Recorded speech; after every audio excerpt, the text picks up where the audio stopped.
تو ان کی گمراہی کو بتایا جائے گا وہ گمراہ ہے۔ زبان اچھی استعمال کریں گے، اچھی زبان سے پیار محبت سے جو سو گالی گلوچ نہیں کریں گے، ان کو ایذا نہیں پہنچائیں گے، لیکن حق بات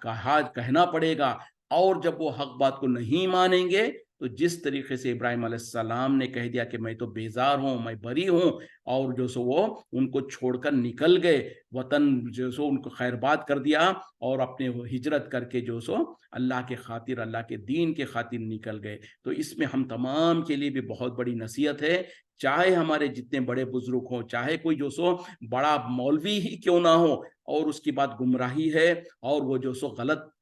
گمراہ عقیدے کو لوگوں کے اندر فروغ دے رہا ہے یا اس کے اوپر بلا رہا ہے، تو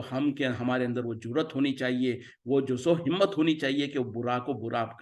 کہیں، شرک کو شرک کہیں، بدعت کو بدعت کہیں، اور ان کو کہیں کہ تم غلط ہو، تم جھوٹ کہہ رہے ہو، تم کو علم نہیں ہے، تم جاہل ہو، جس کے وجہ سے تم کو گمراہی میں ہو اور خود لوگوں کو گمراہ کر رہے ہو۔ تو اس طریقے سے یہ رشتے وغیرہ جو سو ہمارے لیے آڑ نہیں بننا چاہیے حق کو بتانے کے لیے، خاص طور پہ توحید کے بارے میں اور سنت کے بارے میں جب بتانا ہو تو کوئی لحاظ نہیں رکھا جائے گا۔ وَجَعَلَهَا، اور اس نے کر دیا اس کو کلمتن، ایک کلمہ، باقیتن، باقی رہنے والا، فی عاقبہ، اس کے اپنے نسل میں، لعلہم یرجعون، تاکہ وہ رجوع کرتے رہیں۔ یعنی ابراہیم علیہ السلام نے ایک ایسے کلمے کو باقی رکھا اپنی قوم میں، اپنے اس کے بعد ان کی نسل میں، جس کے طرف وہ رجوع کرتے رہے۔ یعنی اگرچہ کہ ان کے والد نہیں مانے، ان کے قوم نہیں مانی، لیکن وہ ہجرت کر کے چلے گئے، اور اس کے بعد ان کی آبا، ان کے اولاد میں یہ کلمہ توحید باقی رہا۔ جیسے کہ خود قرآن میں اللہ تعالیٰ نے کہا کہ جب ابراہیم علیہ السلام اور یعقوب علیہ السلام کے موت کا وقت آ رہا تھا، انہوں نے اپنے بیٹوں سے وصیت کیا کہ دیکھو تم ایک اللہ کی عبادت کرنا، اور پھر انہوں نے پوچھا بھی تھا، حضرت یعقوب علیہ السلام نے بھی اپنی اولاد سے پوچھا تھا کہ میرے بعد تم کس کی عبادت کرو گے؟ تو انہوں نے جواب دیا تھا ہم ایک اللہ کی عبادت کریں گے جو تو آپ کا اور ابراہیم علیہ السلام کا رب ہے۔ تو اس طریقے سے انہوں نے، ابراہیم علیہ السلام نے بھی، اور ان کے پوتے جو کہ حضرت کیا کہتے ہیں کہ اعوذ باللہ من الشیطان الرجیم، یعقوب علیہ السلام ہیں، انہوں نے بھی اپنی اولاد کو وصیت کیا، اور انہوں نے یہ انشور کیا، اور یہ تاکہ، اور یعنی اس طریقے سے عمل کیا تاکہ ان کے اولاد میں توحید کا کلمہ باقی رہے۔ اس میں بھی ہمارے لیے نصیحت کیا ہے کہ نہ صرف یہ کہ اگر ہمارے بڑے ہمارے عقیدے سے خلاف ہے، گمراہی میں، تو ان کی جو سو نکیر کے ہیں ان کو حق بتائیں، یہاں تک کہ اس کا اپوزٹ، جب ہماری نسلوں کے اندر بھی توحید قائم رہے، اس بات کی بھی فکر کرنی چاہیے، اپنی اولاد کو نصیحت کریں، ان کو جو سو بتائیں، ان کو دین سکھائیں، اور یہ یعنی یقین دہانی کرا لیں، یا یہ اطمینان یا اس طریقے کے کوئی احوال کریں جس سے کہ ہمیں اطمینان ہو کہ ہمارے جانے کے بعد بھی ہماری اولاد میں توحید قائم رہے گی، وہ توحید پر قائم رہیں گے۔ آج ہماری فکر کیا ہوتی ہے؟ ہم اپنے ماں باپ اور اپنے بڑوں کے بارے میں ان کو حق بات بتانے سے کتراتے ہیں، اور کہتے ہیں کہ یہ تو ہمارے بڑے ہیں، ان کے سامنے ہم منہ نہیں کھول سکتے۔ تو اس کے اپوزٹ جو ہماری اولاد ہوتی ہے، ان کے بارے میں تو ہم کو ان کے دین کی فکر ہی نہیں ہوتی ہے۔ اگر فکر ہوتی ہے تو ان کو کیسے دنیا میں کامیاب بنانا ہے اس کی فکر ہوتی ہے،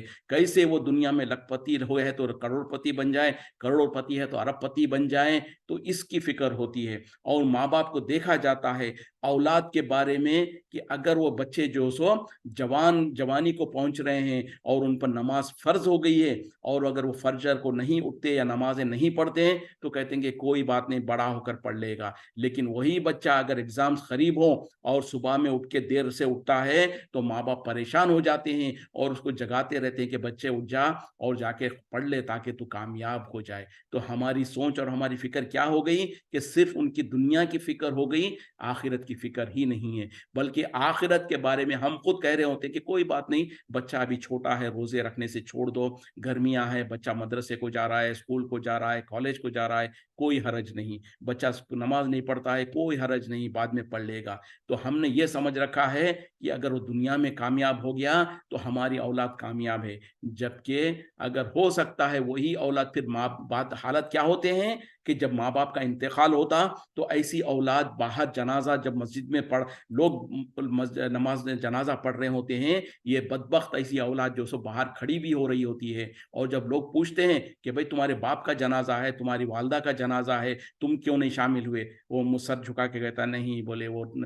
طہارت نہیں ہے اور پتہ نہیں کیا نہیں ہے۔ تو جب ماں باپ نے اولاد کو تربیت ہی اس طریقے سے کیا کہ ان کی دنیا کی فکر سوچی، ان کی آخرت کی فکر نہیں کری اور ان کو دین نہیں سکھایا، تو ان کے جانے کے بعد ان کی اولاد میں کہاں پر توحید قائم رہے گی، کہاں پر وہ دین پر قائم رہیں گے؟ تو بہرحال ابراہیم علیہ السلام نے جہاں پر اپنے باپ کو اور اپنی قوم کو تنبیہ کیا، ان کو سمجھایا، وہیں پر انہوں نے یہ بات کی بھی یقین دہانی کر لی کہ ان کے بعد ان کی اولاد میں، ان کی نسل میں توحید کا کلمہ باقی رہے۔ وَلَمَّا جَاءَهُمُ الْحَقُّ، اور جب آیا ان کے پاس حق، قالوا کہنے لگے، ھذا سحر، یہ جادو ہے، وَإِنَّا بِهِ کافرون، اور بے شک ہم اس کے کفر کرنے والے ہیں، انکار کرنے والے ہیں۔ یعنی اب یہاں پر اللہ تعالیٰ کہہ رہے ہیں کہ ان کی قوم میں، ان کی نسل میں جب انہوں نے تو اس بات کو، سوری اس سے پہلے ایک آیت ہم چھوٹ گیا ہے، بل متعت ہؤلائی، بلکہ ہم نے جو سو دنیا کا سامان عطا فرمایا ان کو، وہ آباؤہم، اور ان کے باپ دادا کو، حتیٰ یہاں تک کہ جاءہم الحق، آ گیا ان کے پاس حق، ورسول مبین، اور واضح کھول کھول کر بیان کرنے والے رسول۔ یعنی ابراہیم علیہ السلام نے تو تاکید کیا اپنی اولاد کو، اپنی نسل میں جو سو توحید کا کلمہ باقی رہے، تو اللہ تعالیٰ کہہ رہے ہیں کہ یہاں تک کہ جو سو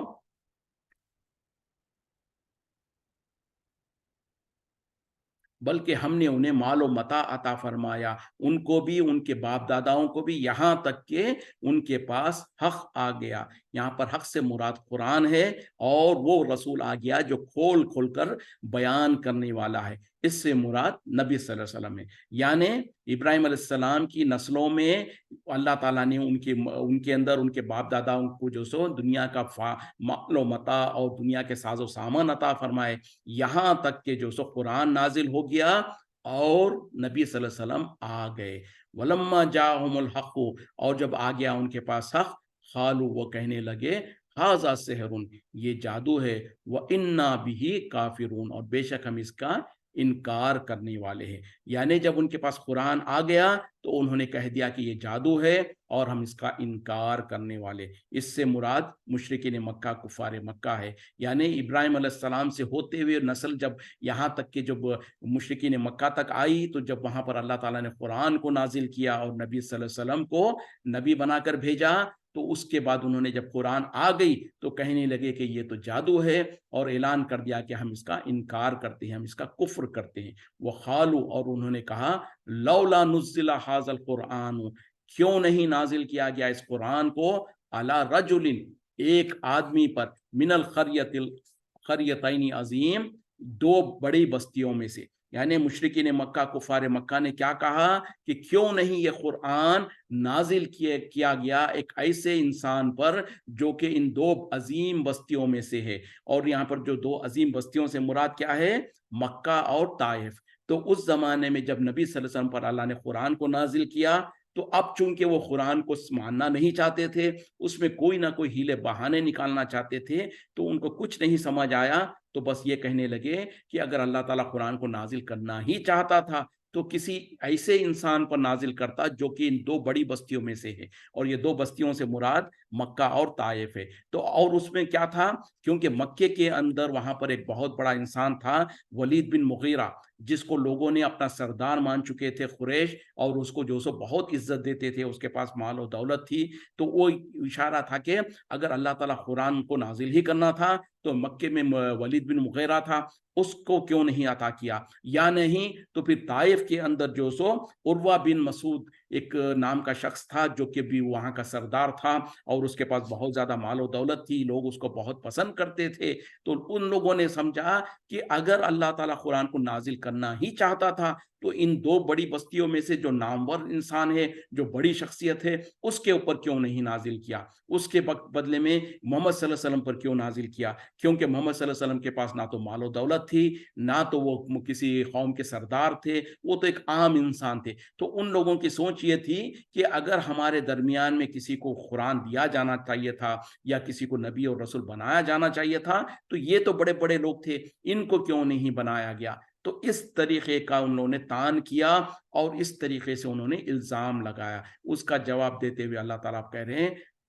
اہم یقسمون، کیا وہ تقسیم کرتے ہیں رحمت ربی کا، تیرے رب کی رحمت، نحن قسمنا بینہم، ہم نے تقسیم کیا ان کے درمیان میں، معیشتہم، ان کی معیشت کو، ان کی روٹی روزی کو، فی الحیات الدنیا، دنیا کی زندگی میں، ورفعنا بعضہم، اور ہم نے بلند کیا ان بعض کو، فوق بعض، ان کے بعض کے اوپر، درجات، درجات میں، لیتخذ بعضہم، تاکہ بنا لے ان میں سے بعضاً بعض کو، سخریا، خدمتگار، وہ رحمت ربی کا، اور تیرے رب کی رحمت، خیر، بہت بہتر ہے، مما یجمعون، اس سے جو وہ کچھ وہ جمع کرتے ہیں۔ کیا وہ تقسیم کرتے ہیں اب تیرے رب کی رحمت، جبکہ ہم نے تقسیم کیا ان کے درمیان میں ان کے مال کو، ان کی معیشت کو دنیا کی زندگی میں، اور ہم نے ان میں سے بعض کو بعض کے اوپر درجات میں بلند کیا، اور جو سو بعض کو بعض کے لیے بعض کو جو سو ان کے دوسروں کو جو سو بعض کے اوپر درجات عطا فرمائے تاکہ وہ خدمت گزاری کا کام لے سکے ان سے، اور ہم نے اپنی رحمت کو اور جو آپ کے رب کی رحمت ہے وہ زیادہ بہتر ہے اس سے وہ جو کچھ جمع کرتے ہیں۔ تو اب یہاں پر چونکہ ان لوگوں نے ایک الزام لگایا تھا یا یہ کہہ دیا کہ اگر اللہ تعالیٰ قرآن کو نازل کرنا ہی چاہتا تو یہ دو بڑی بستیوں میں سے وہ نامور شخص کے طرف نازل کرنا چاہیے تھا، تو یعنی اللہ کی تقسیم میں اللہ تعالیٰ نے جو فیصلہ کیا اس پر ان لوگوں نے سوال کیا، تو اللہ تعالیٰ پوچھ رہے ہیں کہ کیا یہ تیرے رب کی رحمت کو تقسیم کرنے والے ہیں؟ یعنی کیا اللہ کی رحمت سے مراد یہاں پر نبوت ہے، یعنی اللہ تعالیٰ نے محمد صلی اللہ علیہ وسلم کو نبوت عطا فرمائی تو اس کو یہ پسند نہیں کرتے ہیں، تو کیا یہ اللہ کی رحمت کو، یعنی جو نبوت کو اللہ نے جس کو دیا ہے اس کو پسند نہیں کرتے ہیں، تو کیا ان کے پاس اس بات کا اختیار ہے، کیا یہ تقسیم کریں گے؟ جبکہ حقیقت تو یہ ہے کہ ان کی جو مال و دولت ہے اس کو ہم نے تقسیم کیا ہے، اور مطلب کیا ہے کہ جو مال و دولت ہے اس رحمت سے، یعنی نبوت سے کہیں زیادہ ہلکی چیز ہے، اس چیز کو یہ آپس میں جو تقسیم نہیں کر پاتے، ان کے اندر یہ اختیار تو نہیں ہے کہ مال و دولت کو آپس میں تقسیم کر سکے یا اپنے طور پر جو سو مال و دولت کما سکے، یہ تو اللہ ہے جس نے جو سو ان کے اندر مال کو عطا کیا، کسی کو زیادہ کسی کو کم، تو جو آگے تفصیل بیان کر رہا ہے اللہ تعالیٰ۔ مطلب کیا ہے کہ جو حقیر دنیا کی چیز ہے اس کو تو یہ آپس میں جو سو تقسیم نہیں کر پائے، اس پر تو ان کا اختیار نہیں ہے، تو کیا یہ نبوت کے بارے میں اختیار رکھنا چاہتے ہیں جو کہ اللہ کا خاص اختیار ہے، اللہ تعالیٰ جس کو چاہتا ہے نبی بناتا ہے، تو کیا ان کو اللہ کی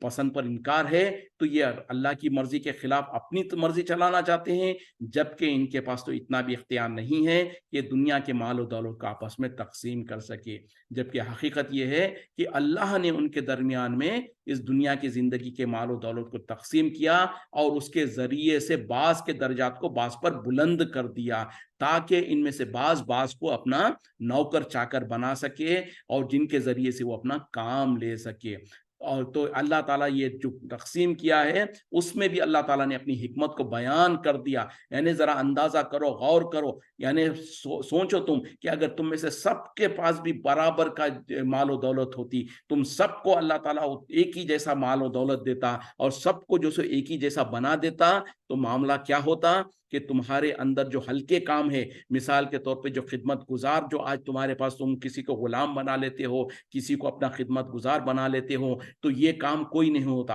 اور حقیقت میں آج دنیا میں بھی جہاں پر لوگوں نے جو سو سوشلزم کا نام دے کر ایسی قانون بنانے کی کوشش کیا جہاں پر سب برابر ہے، ایک ڈاکٹر کو بھی اتنی ہی تنخواہ ملے گی جتنی کہ ایک چپراسی کو یا ایک نوکر چاکر کو یا ایک اٹینڈر ہوتا ہے آفس میں، اس کو بھی اتنی ہی تنخواہ ملے گی۔ کیوں؟ کہ انہوں نے سوچا کہ لوگ سب برابر ہے تو لہٰذا سب کو ایک ہی جیسا دیکھا جانا چاہیے، سب کے اندر کوئی فرق نہیں ہونا چاہیے، سب کو برابر کی اجرت ملنی چاہیے۔ جب وہاں پر جن ملکوں میں اس طریقے کا معاملہ کیا تو وہاں پر جو نظام بگڑا ہے، لوگوں نے اس کو دیکھا ہے کہ پھر ہوتا کیا ہے کہ سب برابر ہے،